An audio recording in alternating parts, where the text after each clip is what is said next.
गाइजहरु आज चाहिँ हामी नजिकैको एकदम दामी रिसोर्टमा जाँदैछौँ है आज चाहिँ घुम्नको लागि। यहाँ इटरीबाट धेर पनि पर्दैन, कति 2-4 किलोमिटर होला, नजिकै हो। यहाँको दृश्य चाहिँ अब एकदम बवाल लाग्यो मलाई चाहिँ होइन, टिकटकतिर हेर्दा। अब कस्तो छ अब गएर हेरिन्छ हामी। यस्तो आज शनिबार पनि होइन, तर भिडभाडै होला। यस्तो गर्मी भइरहेको छ, त्यहाँ चाहिँ गएर चिल पारामा घुम्ने अब है त गाइस। मेरो पहिलो माया मेरी आमा, सङ्घर्षकी रानी हुन् मेरी आमा, बलिदानकी कहानी हुन् मेरी आमा। के मागु म भगवान्सँग, अनि उनकै त पर्छाइ हुन् मेरी आमा। हामी चाहिँ अहिले यहाँ बुढी खोला पनि परिसक्यौँ गाइस होइन। अब बलियाबाट जाउँ कि बाँसबारीबाट जाउँ सिधै हुन्छ। अहिले बाँसबारीबाट जान्छौँ अब सिधै। यो चाहिँ पूर्वको बाटो र पश्चिमको बाटो एकदम सानो छ नि त होइन। अब बसेको पनि अगाडि बसहरू ठुलो गाडी लाग्थ्यो भने चाहिँ एकदम गाह्रो हुन्छ क्या।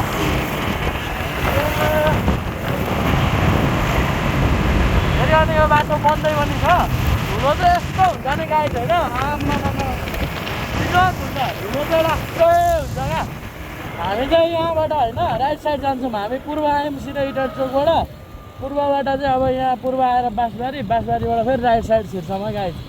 राइट साइड छिर्छौँ ठ्याक्कै बाँसबारी चोकबाट। अब बाँसबारी चोकबाट राइट साइड छिर्ने हो, सिधै यो बाटो छोडी जाने। अब हामी त्रिवेणी रिसोर्ट, पहिला चाहिँ त्रिवेणी रिसोर्ट होइन, मैले नाम चेन्ज भएको छ कि के जस्तो सुनेको थिएँ।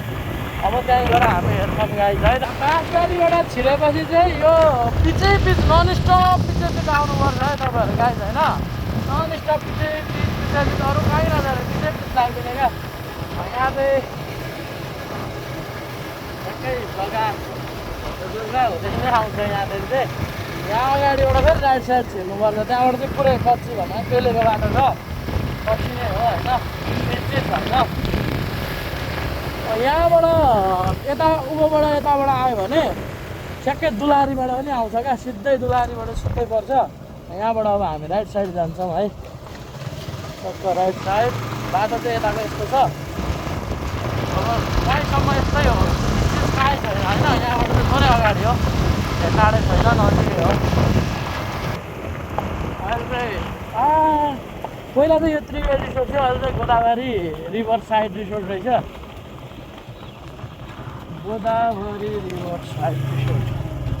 हामीले कता राख्ने हो बाइक अब राख्ने कता कहाँ राख्ने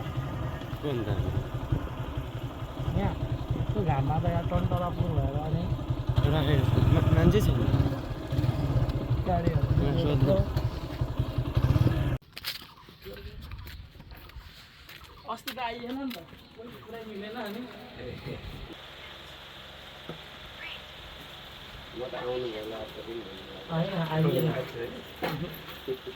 टिकट हेलमेट मैले त्यहीँ छोडिदिएको छु ल, हेलमेट त्यहीँ छोडिदिएको छु।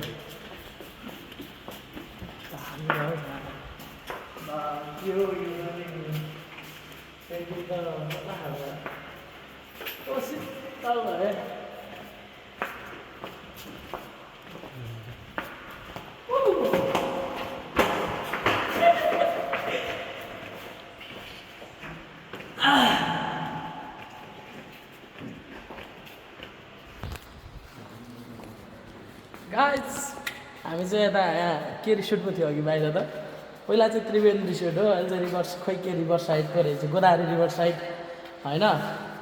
यस्तो वर्ल्ड आइरहेको नि बा, आम्मामा यस्तो दामी रहेछ क्या यहाँ चाहिँ। यो चाहिँ ठ्याक्क बेबोको भिडियो हेरेर आएको, बेबो एमआरबी र सुरक्षा केसीको कसम दामी जग्गा आइज यार। यस्तो थिएन क्या पहिला चाहिँ।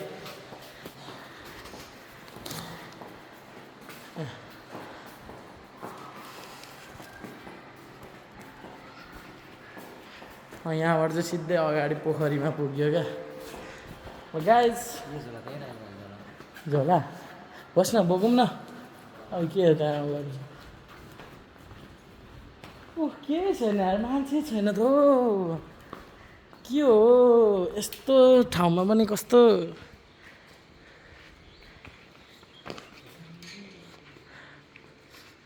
माथिबाट उक्लिँदैछ म अब घाम पनि गयो होइन दामी अब चाहिँ घाम पनि हराइसक्यो नि त हराएन नि के हो बादलले छेक्यो होला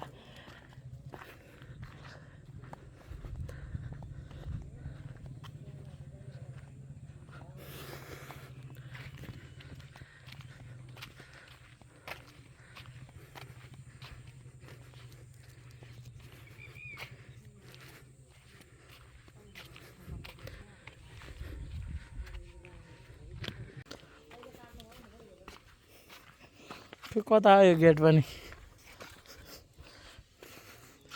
हामी चाहिँ पैसा नगाडी छिर्यो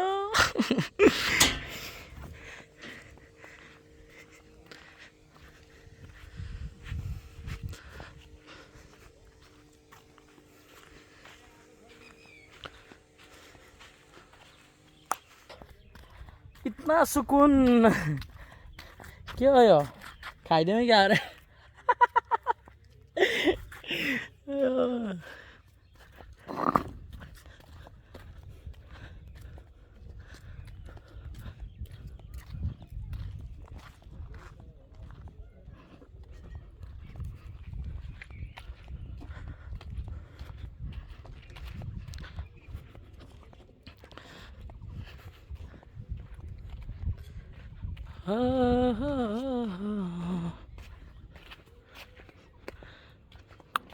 आम्मा दामी देखियो यार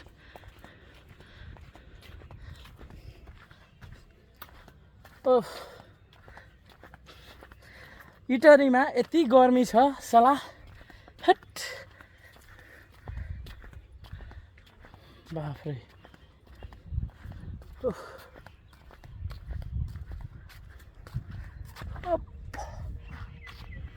यहाँ बस्ने है र यो बस्नु सकिन्न होला क्या तातोले यो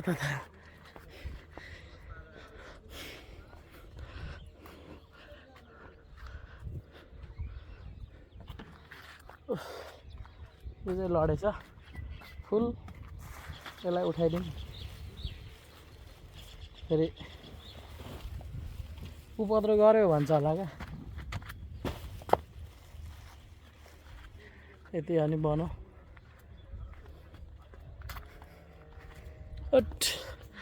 दामी देखिन्छ है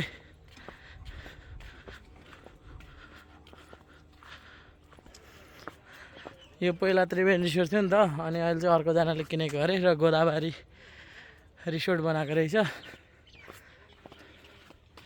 तलैसम्म छ क्या ऊ परसम्म यहाँसम्म चाहिँ यस्तो गोलो गोलो भयो फेरि यहाँदेखि उता चाहिँ अर्कै टाइपको छ क्या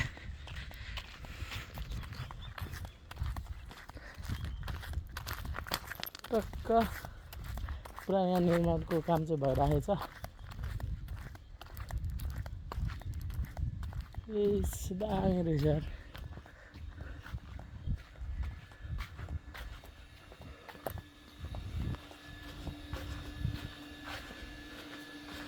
भित्रै पुरै ठाउँ पनि देखाइदिउँ न आमा पुरै एट्याच परसम्म छ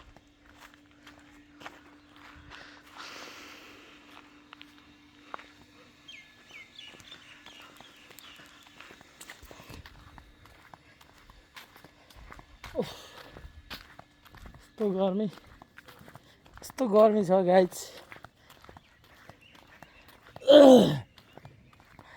त्यो गर्मी चाहिँ इटरीमा बाबा यस्तै छ गाइज जम्प पारी बसिरहेको अन्त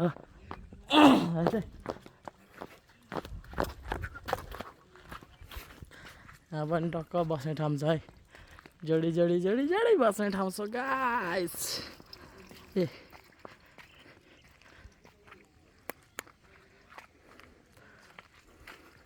यहाँबाट फेरि अन्डरग्राउन्डबाट भित्र निस्किने उता बाहिर निस्किने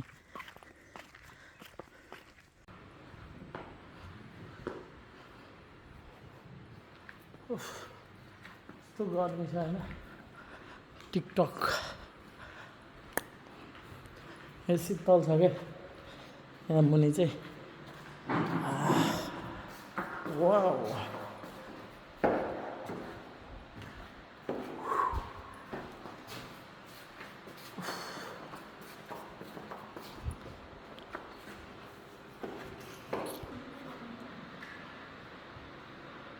यहाँबाट कता जाने भनेका